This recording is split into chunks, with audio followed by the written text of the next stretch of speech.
Þetta er verkefni 9 í Excel, síða 1. Ég ætla að byrja á að setja A-dálk í blokk. Þá smelli ég hérna í bókstafinn A. Pendillinn er svona eins og breið píla sem vísar niður og ég smelli á bókstafinn. Síðan fer ég hérna í Data og Text to Columns. Og hér á að vera haka við og ég fer í Next. Ég tek hakið á Tabs og set við Space, orðabil. Og þið sjáu hérna nú skiptir hún nafninu í fornafn og eftirnafn.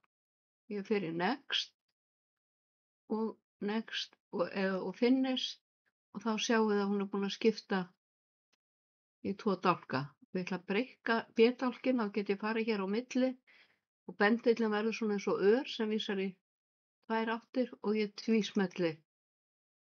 Og síðan get ég tvísmellt hér, þá hérna aðlagar hún að lengsta orðinu í dálknum.